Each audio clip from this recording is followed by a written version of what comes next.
तो दोस्तों एक बार फिर से स्वागत है आप सभी का एक नई वीडियो में। और इस वीडियो में हम लोग बात करेंगे वेस्ट इंडीज वर्सेस इंग्लैंड के बीच जो टी20 सीरीज का दूसरा टी20 मुकाबला खेला जाएगा इसके बारे में। तो दोस्तों पिछले मुकाबले में तो इंग्लैंड वन साइडेड बाजी मारकर आ ही रही है, लेकिन वेस्ट इंडीज की तरफ से भी हम लोगों को कांटे के टक्कर देखने को मिली थी। तो इस वीडियो में हम खास करके जानेंगे हम लोग कि क्या हमें इस मुकाबले में इंग्लैंड की तरफ से ज्यादा खिलाड़ी को अपनी टीम में रखना चाहिए या फिर वेस्ट इंडीज की तरफ से, और सबसे इंपॉर्टेंट कि दोस्तों टॉस के हिसाब से कैप्टन और वाइस कैप्टन किसे बनाएं। तो गौर कीजिएगा दोस्तों, ये जो मुकाबला है ये 11 तारीख को खेला जाएगा, लेकिन ये मुकाबला रात में खेला जाएगा 1:30 पर। तो आज रात में आपको एक्टिव रहना है। और ग्राउंड की बात करें तो दोस्तों केसिंगटन ओवल, ब्रिज टाउन, बारबाडोस में यह मुकाबला होगा और इसी ग्राउंड पर पिछला मुकाबला खेला गया। तो डायरेक्ट बात कर लेते हैं दोस्तों इस ग्राउंड की पिच रिपोर्ट के ऊपर। तो अभी तक दोस्तों इस ग्राउंड पर ओवरऑल 32 टी20 के मुकाबले हुए हैं, जिसमें से पहले बैटिंग करने वाली टीम 20 बार जीती है और चेस करने वाली टीम 12 बार। लेकिन जो पिछला मुकाबला हुआ वो दोस्तों यहाँ पर चेस करते हुए टीम जीती है। भले ही यहाँ पर ओवरऑल स्टैट्स देखकर ये लग रहा है कि पहले बैटिंग करने वाली टीम्स का रिकॉर्ड बेहतर है, लेकिन टारगेट भी यहाँ पर अच्छा खासा चेस हो जा रहा है रिसेंट में। एवरेज स्कोर 160 के आसपास है दोस्तों इस ग्राउंड पर, जो कि दर्शाता है कि बैट्समैन को मदद मिलती है। और पिछले मुकाबले में भी दोस्तों दोनों टीम्स के बैट्समैन को अच्छा खासा मदद मिली थी। हाईएस्ट स्कोर यहाँ पर वेस्ट इंडीज का है 214 रन का, लोएस्ट स्कोर 80 रन का अफगानिस्तान का है। और स्कोरिंग पैटर्न देखिएगा तो 32 में से 11 बार दोस्तों यहाँ पर 150 के नीचे स्कोर बना है, 150 और 70 के बीच में 8 बार, 170 और 190 के बीच में 1 बार और 190 के ऊपर 4 बार स्कोर गया है दोस्तों। तो यहाँ पर स्कोरिंग पैटर्न और एवरेज स्कोर तो देखकर ये लग रहा है कि इस मुकाबले में भी आपको 175-80 के आसपास स्कोर देखने को मिलेगा।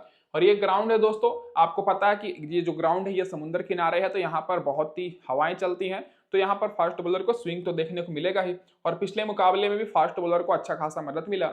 अब डायरेक्ट बात कर लेते हैं जो रिसेंट के 3 मुकाबले इस ग्राउंड पर खेले गए हैं इसके स्टैट्स के ऊपर।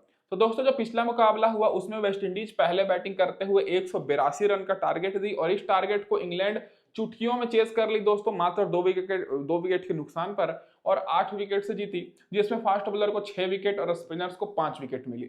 और उससे पहले इंडिया और साउथ अफ्रीका का मुकाबला हुआ था, जो कि इंडिया 7 रन से जीती थी। फास्ट बॉलर को उस मुकाबले में 11 विकेट मिली थी और स्पिनर्स को 3 विकेट। और उससे पहले एक और जो मुकाबला हुआ था वो भी दोस्तों इंग्लैंड जीती थी 10 विकेट से, यूएई को हराई थी, और फास्ट बॉलर को उस मुकाबले में 10 विकेट मिली थी, 7 विकेट मिली थी और स्पिनर्स को 3 विकेट। तो दोस्तों पिछले 3 मुकाबले देखिएगा तो दोस्तों 2 मुकाबले यहाँ पर चेस करते हुए टीम जीती है, और यहाँ पर बैट्समैन के साथ साथ दोस्तों बॉलर्स को भी मदद मिल रही है। और खास करके दोस्तों फास्ट बॉलर को पिछले 3 मुकाबले में फास्ट बॉलर 24 विकेट लिए हैं, और वहीं स्पिनर्स की बात करें तो 11 विकेट मिली है। तो आपको दोनों टीम्स में ज्यादातर फास्ट बॉलर पर फोकस करना है। और दोस्तों जिसमें से बात करें तो फर्स्ट इनिंग में फास्ट बॉलर को 16 विकेट मिली है और स्पिनर्स को 9 विकेट। सेकंड इनिंग में दोस्तों फास्ट बॉलर को 8 विकेट मिली है और स्पिनर्स को 2 विकेट। तो दोस्तों देखा ये जा रहा है कि केवल ज्यादातर विकेट्स यहाँ पर फर्स्ट इनिंग में गिर रही है, और जो भी टीम सेकंड इनिंग में बैटिंग करने आ रही है वो टारगेट को चेस कर ले रही है, इसीलिए सेकंड इनिंग में आपको ज्यादा विकेट देखने को नहीं मिल रहा है। अब डायरेक्ट बात कर लेते हैं दोस्तों यहाँ पर कि हेड टू हेड रिकॉर्ड्स कैसी है दोनों टीम्स के बीच। तो अभी तक 31 मुकाबले हुए हैं वेस्ट इंडीज और इंग्लैंड के बीच टी20 इतिहास में, जिसमें से दोस्तों वेस्ट इंडीज 17 बार बाजी मारी है और इंग्लैंड 14 बार। और रिसेंट फॉर्म की बात करें तो वेस्ट इंडीज का रिसेंट फॉर्म देखा जाए तो बहुत ही खराब है। पिछला तीनों अपना टी20 मुकाबला हार कर आ रहे हैं और 5 में से मात्र 2 ही मुकाबले जीते हैं। और वहीं वेस्ट इंडीज की बात करें तो पिछला दोनों मुकाबला अपना टी20 का जीते हैं और 5 में से 3 मुकाबला रिसेंट में जीत कर आ रहे हैं। तो इंग्लैंड दोस्तों थोड़ा सा बेहतर फॉर्म में है। और डायरेक्ट बात कर लेते हैं अब इसके बाद दोस्तों क्या रहेगी इस मुकाबले में वेस्ट इंडीज की प्लेइंग 11। तो दोस्तों वेस्ट इंडीज की तरफ से आपको ब्रेंडन किंग, एवन ल्यूस तो ओपनिंग करते हुए दिखेंगे, फिर निकलस पूरन और सिमरन हेटमायर को पिछले मुकाबले में मौका मिला लेकिन फ्लॉप हो गए, तो थोड़ा बहुत चांस है कि इनकी जगह पर रोस्टन चेस को वापसी कराया जाए। फिर रोमन पोयल, रदरफोर्ड, फिर रसल, रोमारियो सेफर्ड, एकला हुसैन, मोटाई और समर जोसफ। तो प्लेइंग 11 बॉलिंग से लगभग ये रहेगी। सिमरन हेटमायर की जगह पर थोड़ा सा डाउटफुल हूं मैं, अगर ये खेलते हैं तो ठीक है, लेकिन इनकी जगह पर रोस्टन चेस का चांसेस बनता है। अब पावर प्ले में ए हुसैन और रसल बॉलिंग कराते हुए आपको ज्यादातर दिखेंगे, और आखिरी ओवर में समर जोसफ और रोमारियो सेफर्ड। अब ये हो गई दोस्तों यहाँ पर वेस्ट इंडीज की पूरी प्लेइंग 11 और बैटिंग लाइनअप। अब डायरेक्ट बात कर लेते हैं इन सारे खिलाड़ियों के रिसेंट फॉर्म के ऊपर।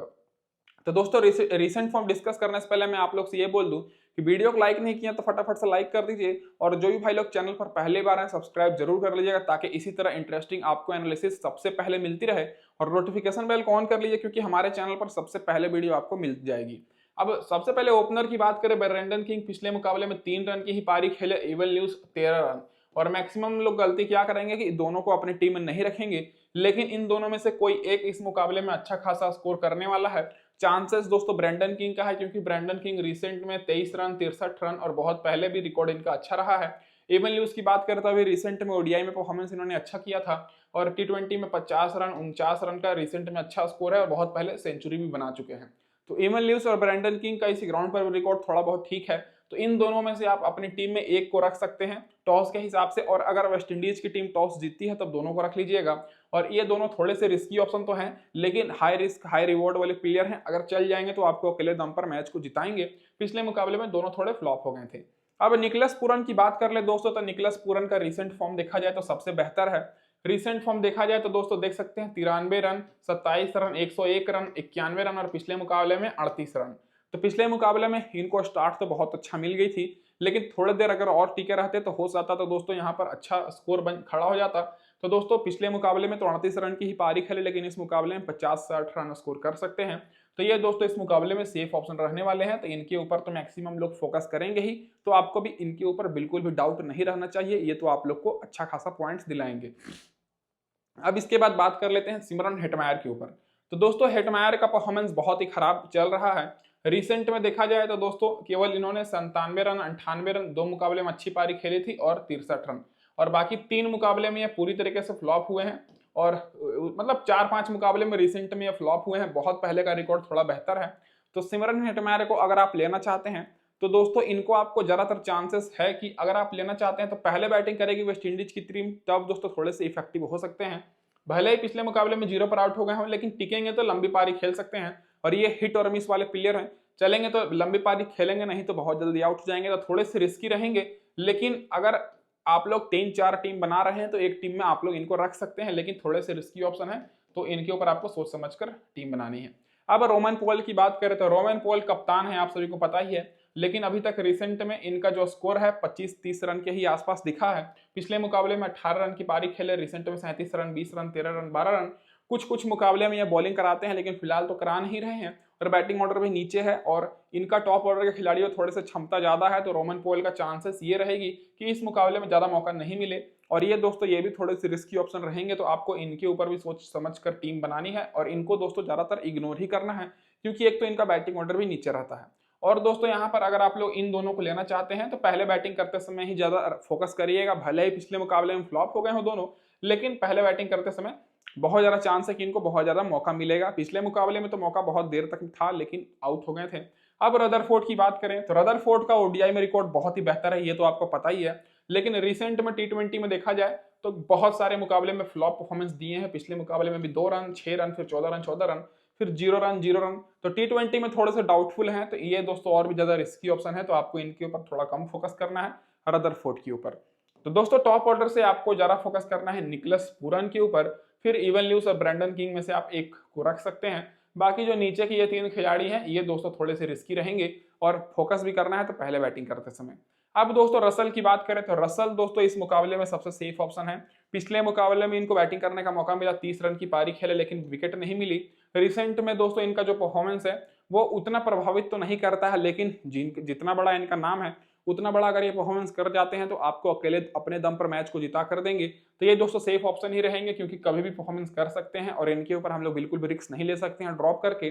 अब रोमारियो सेफर्ड की बात करें तो रोमारियो सेफर्ड पिछले मुकाबले में 35 रन 1 विकेट की पारी खेले हैं, रिसेंट में 2 विकेट, फिर 19 रन 1 विकेट और 3 विकेट। और अच्छी बात यह है कि आपको ये आखिरी ओवर में बॉलिंग कराते हुए दिखेंगे, तो ये भी इस मुकाबले में सेफ ऑप्शन रहेंगे। तो दोनों ऑलराउंडर्स पर आपको फोकस करना है वेस्ट इंडीज की तरफ से।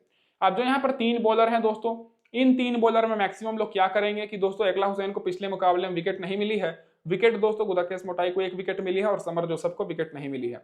तो दोस्तों मैक्सिमम लोग यहाँ पर एकला हुसैन को अपनी टीम में रखेंगे, बाकी जी मोटाई और समर जोसेफ को ड्रॉप कर देंगे। लेकिन अगर आप लोग ग्रैंड लीग की टीम बना रहे हैं उस टीम में जी मोटाई इंपॉर्टेंट हो सकते हैं, क्योंकि जी मोटाई रिसेंट में 3 विकेट 2 विकेट और कुछ मुकाबले में मतलब थोड़े से फ्लॉप ही हैं, तो आप लोग चाहें तो इनको ड्रॉप कर सकते हैं, क्योंकि रिसेंट फॉर्म इनका थोड़ा सा गड़बड़ चल रहा है, 1 विकेट से ज्यादा इनको मिल नहीं रही है। लेकिन समर जोसेफ थोड़े से इंपॉर्टेंट रहेंगे, क्योंकि समर जोसेफ को रिसेंट में 3 विकेट और हर मुकाबले में विकेट मिली है। भले ही पिछले 2 मुकाबले में विकेट ना मिली हो, लेकिन अभी ओडीआई में ये अच्छा परफॉर्मेंस करके आ रहे हैं। तो दोस्तों बॉलिंग सेक्शन से देखा जाए तो यहाँ पर ए हुसैन सेफ ऑप्शन रहेंगे, और बाकी जी मोटाई और यहाँ पर समर जोसेफ थोड़े से डिफरेंशियल ऑप्शन रहेंगे ग्रैंड लीग के हिसाब से। अब तो ये डायरेक्ट बात कर लेते हैं दोस्तों वीडियो में आगे बढ़ने से पहले कि जो भी भाई लोग अभी तक हमारे टेलीग्राम पर नहीं जुड़े हैं, फटाफट से जुड़ जाइए दोस्तों। लिंक आप सभी को डिस्क्रिप्शन में मिलेगी, क्योंकि यहाँ पर आपको बिल्कुल फ्री में टीम्स मिलेगी। तो बहुत सारे लोग जुड़े हुए हैं, तो आप भी फटाफट से जुड़ जाइए। अब जो खिलाड़ी बेंच पर बैठे हुए हैं, तो चांसेस है दोस्तों यहाँ पर सिमरन हेटमायर की जगह पर सई होप भी खेल सकते हैं, या फिर रोस्टन चेज, जैसा भी टीम चाहेगी खिला सकती है। लेकिन ऐसा भी हो सकता है कि हेटमायर को मौका दिया जाए। बाकी बॉलिंग से चांसेस कम है किसी का बदलाव होने का।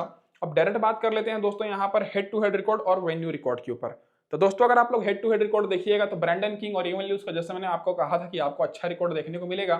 हेड टू हेड में ब्रैंडन किंग का दोस्तों इंग्लैंड के खिलाफ 29 का एवरेज है, इवन ल्यूज का 23 का है, और इस ग्राउंड पर 24 का है ब्रैंडन किंग का, और इवन ल्यूज का 16 का है। तो दोनों का एवरेज अच्छा है। तो इस मुकाबले में दोनों दोस्तों सेफ ऑप्शन रहने वाले हैं। भले ही पिछले मुकाबले में थोड़ी सी फ्लॉप हो गए थे, लेकिन आप लोग अपनी ग्रैंड लीग की टीम में और स्मॉल लीग की टीम में रखिएगा। दोनों में से मिनिमम एक को तो रखना ही है। निकलस पूरन की बात करें तो सबसे अच्छा है, 16 मुकाबले में 458 रन है, हेड टू हेड में 30 का एवरेज है, ग्राउंड पर 45 का एवरेज है 10 मुकाबले में। तो निकलस पूरन इस मुकाबले में आप लोग के लिए कैप्टन और वाइस कैप्टन के लिए इंपॉर्टेंट हो सकते हैं, क्योंकि इनको ना के बराबर लोग कैप्टन वाइस कैप्टन किए हैं। सिमरन हेटमायर की बात करें तो दोस्तों इनका परफॉर्मेंस थोड़ा सा खराब है, हेड टू हेड में ग्राउंड पर भी खराब है, तो इनके ऊपर आपको उतना फोकस नहीं करना है। रोमन पोयल का अच्छा है दोस्तों, 11 मुकाबले में 40 का एवरेज है, और ग्राउंड पर 50 का है 6 मुकाबले में। तो रोमन पोयल इंपॉर्टेंट हो सकते हैं। तो अगर आप लोग टॉप ऑर्डर के कुछ प्लेयर्स को ड्रॉप कर रहे हैं 2-3, तो दोस्तों आप लोग रोमन पोयल के ऊपर फोकस जरूर करिएगा, क्योंकि अगर आप लोग रोमन पोयल को ले रहे हैं तो ये समझ कर ले रहे हैं कि टॉप ऑर्डर फ्लॉप होगी। अगर टॉप ऑर्डर अच्छा परफॉर्मेंस करती है तब रोमन पोयल को उतना मौका नहीं मिलेगा। तो आपको अपनी टीम में थोड़ा सा चेंजेस करके रोमन पोयल को रखना है। फिर रदरफोर्ड की बात करें तो 31 का एवरेज है, और फिर इस ग्राउंड पर 2 का। रसल का 20 का एवरेज है हेड टू हेड में, और 12 विकेट लिए हैं। इस ग्राउंड पर 23 का एवरेज है, 6 विकेट लिए हैं। बॉलिंग में आर सेफर्ट का 8 में 9 है, और इस ग्राउंड पर भी 8 में 9 है। इकला हुसैन दोस्तों हेड टू हेड में 13 मुकाबले में 16 विकेट, और इस ग्राउंड पर 9 में 9 है। और जी मोटाई 6 में 6 विकेट है, और समर जोसेफ को विकेट नहीं मिली है हेड टू हेड में, और ग्राउंड पर 2 में 2 है दोस्तों जी मोटाई, और समर जोसेफ को यहाँ पर भी विकेट नहीं मिली है। तो ये तो होगी दोस्तों यहाँ पर हमारी पूरी detail head to head record और वेन्यू रिकॉर्ड। अब डायरेक्ट बात कर लेते हैं इसके बाद क्या रहेगी अब हमारी इंग्लैंड की प्लेइंग 11 इस मुकाबले में। तो दोस्तों इंग्लैंड की अनचेंज रहेगी, क्योंकि पिछला मुकाबला जीत कर आई है, तो कोशिश करेंगे ये मुकाबले भी जीतने के लिए। तो आपको फिलिप सॉल्ट और विल जैक ओपनिंग करते हुए दिखेंगे, फिर जॉस बटलर, फिर जैकोब बेथेल आएंगे, फिर Liam Livingstone, Sam Curran, Dan Mousley, Jamie Overton, Adil Rashid, Saqib Mahmood, फिर रेस टोपली। अब बॉलिंग में दोस्तों देखा जाए तो पावर प्ले में 1 से लेकर 6 ओवर तक आपको रेस टोपली और साकिब महमूद बॉलिंग कराते दिखेंगे, और आखिरी ओवर में आपको सैम करन और साकिब महमूद। फिलहाल दोस्तों साकिब महमूद पिछले मुकाबले में अच्छा परफॉर्मेंस किए थे। तो दोस्तों यहाँ पर अब डायरेक्ट बात कर लेते हैं यहाँ पर ओपनिंग फिलिप सॉल्ट, जो कि पिछले मुकाबले मैंने आपको साफ साफ कहा था कि ये डिफरेंशियल ऑप्शन है, क्योंकि दोस्तों मैंने आपको 2 प्लेयर के बारे में नाम बताया था, एक जॉस बटलर और एक फिलिप सॉल्ट। फिलिप सॉल्ट का रिसेंट फॉर्म बेहतर था, इसीलिए मैंने आपको कहा था, और बिल्कुल वैसा ही हुआ। Philip Salt 103 run not out की पारी खेले। विल जैक के बारे में थोड़ा सा मैंने कहा था कि डाउटफुल रहेंगे, क्योंकि रिसेंट में केवल एक ही मुकाबले में 46 रन की पारी खेले थे, बाकी सारे मुकाबले में फ्लॉप परफॉर्मेंस था, और बिल्कुल वैसा ही हुआ। 17 रन की ये पारी खेले पिछले मुकाबले में। तो इस मुकाबले में भी दोस्तों आप लोग के लिए फिलिप सॉल्ट सेफ ऑप्शन रहेंगे, क्योंकि इनका जो एवरेज है दोस्तों वेस्ट इंडीज के खिलाफ बहुत ही बेहतर है, उसी देखकर ही मैंने आपको कहा था। और विल जैक का देखा जाए तो विल जैक थोड़े से रिस्की ऑप्शन रहेंगे, क्योंकि बॉलिंग तो करा नहीं रहे हैं, बॉलिंग कराते तो सेफ ऑप्शन रहते, लेकिन बैटिंग से अभी फ्लॉप चल रहे हैं। बेस्ट स्कोर है रिसेंट में इनका 86 रन का।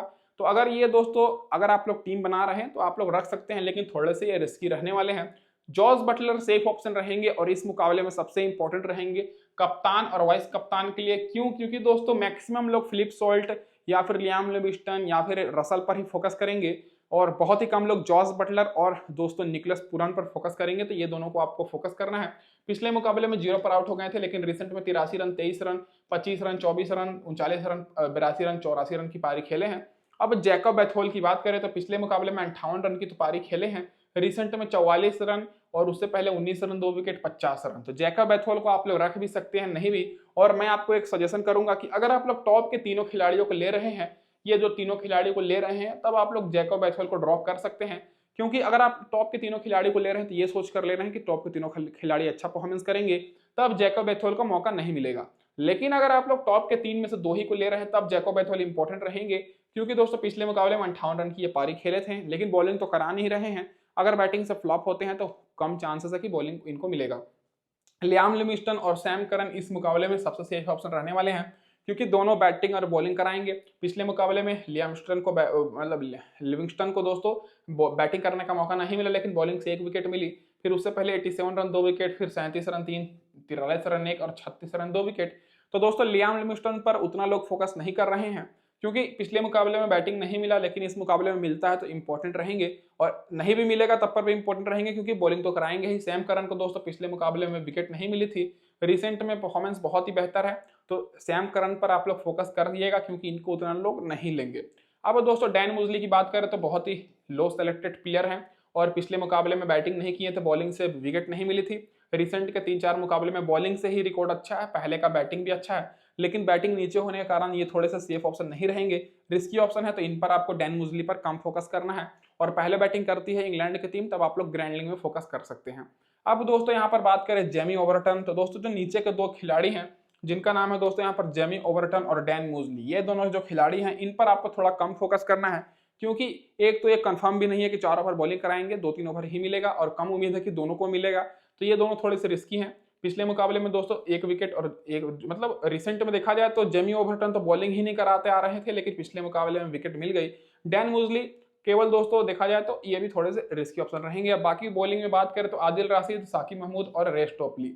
मैक्सिमम लोग अब क्या करेंगे कि साकिब महमूद को पिछले मुकाबले में 4 विकेट मिली है, तो और आदिल राशिद को 3 विकेट, तो मैक्सिमम लोग इन्हीं दोनों को अपनी टीम में रखेंगे। लेकिन आपको ऐसी गलती नहीं करनी है, हर मुकाबले में प्लेयर्स को विकेट नहीं मिलती है, मिल भी सकती है, लेकिन अगर आप लोग रेस टोपली को अपनी टीम में रखते हैं तो ये दोस्तों थोड़े से आपके लिए डिफरेंशियल ऑप्शन रहेंगे, क्योंकि रिसेंट के 3 मुकाबले में इनको विकेट तो नहीं मिली है, लेकिन उससे पहले लगातार ये विकेट लेते आ रहे हैं, तो रेस टोपली ग्रैंड लीग के लिए बेस्ट रहेंगे। बाकी सेफ ऑप्शन आदिल राशिद और साकिब महमूद ही रहेंगे। तो दोस्तों ये हो गया यहाँ पर सारे खिलाड़ियों के रिसेंट फॉर्म। आप डायरेक्ट बात कर लेते हैं यहाँ पर जो खिलाड़ी बेंच पर बैठे हुए हैं, तो यहाँ पर आपको 6 खिलाड़ी बेंच पर बैठे हुए दिखेंगे, जो भी खेलता है तो आप लोग यहाँ पर रिकॉर्ड देख सकते हैं। इधर मैं आप सभी का ज्यादा टाइम वेस्ट नहीं करूंगा, आप डायरेक्ट बात कर लेते हैं हेड टू हेड रिकॉर्ड और वेन्यू रिकॉर्ड के ऊपर। तो दोस्तों जैसा मैंने पिछले मुकाबले में कहा था, फिलिप सॉल्ट का रिकॉर्ड बहुत बेहतर है, और इस मुकाबले में भी इंपॉर्टेंट रहेंगे। 83 का एवरेज है दोस्तों इनका वेस्ट इंडीज के खिलाफ 10 मुकाबले में, और ग्राउंड पर 53 का है, तो सबसे बेस्ट ऑप्शन है ये इस मुकाबले में सेफ ऑप्शन।